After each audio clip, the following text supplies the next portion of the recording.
Mortgage rates dropped yet again this week, just as we predicted on our Facebook page last month. This is good news for homeowners interested in borrowing against home equity and home buyers looking to purchase a home. By the way, please click the like and subscribe buttons. It helps our channel and will keep you notified when we post new updates in the future. According to Freddie Mac, the average 30-year fixed interest rate dropped by 0.09% this week, which is nearly 0.25% lower than the recent high on November 21st, and 0.35% lower than 1 year ago. The average 15-year fixed interest rate dropped 0.12% this week, which is more than 0.25% lower than the recent high on November 27th, and more than 0.5% lower than a year ago.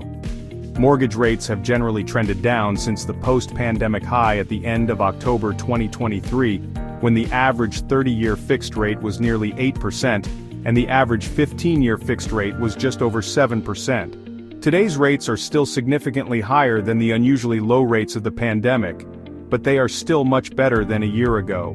They are also close to the norm for the last 30 years. Reverse mortgage rates also improved slightly this week. There is no official survey of reverse mortgage interest rates, but based on our estimates, reverse mortgage rates improved by around 0.16%. Reverse mortgage payouts took a step back this week. Reverse mortgage proceeds are calculated based on a Treasury index that rose sharply last week.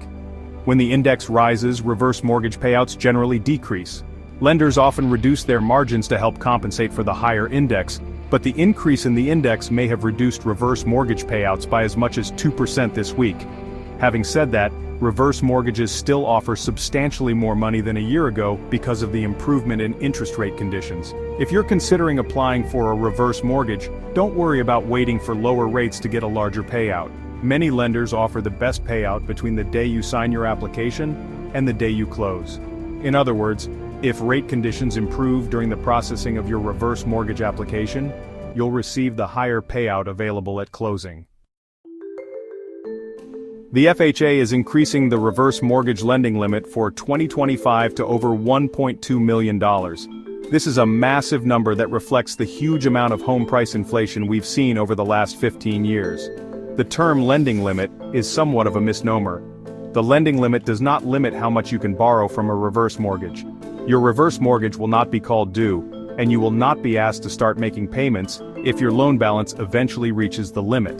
The lending limit is simply a cap on the appraised value for purposes of calculating your payout at the time of application. When the lending limit increases, reverse mortgage applicants with home values higher than the lending limit will have access to more equity than under the old lending limit. The lending limit change has no impact on homeowners with home values less than or equal to the old lending limit. Mortgage rates have seen a lot of ups and downs over the last year, but the overall trend is still down.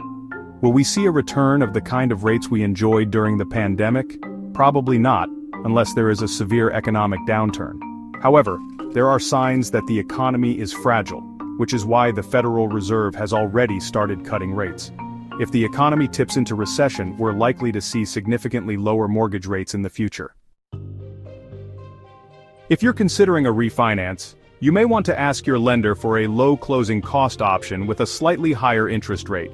This will enable you to refinance again in the near future if rates drop without having to worry about being in your loan long enough to recoup a large amount of closing costs.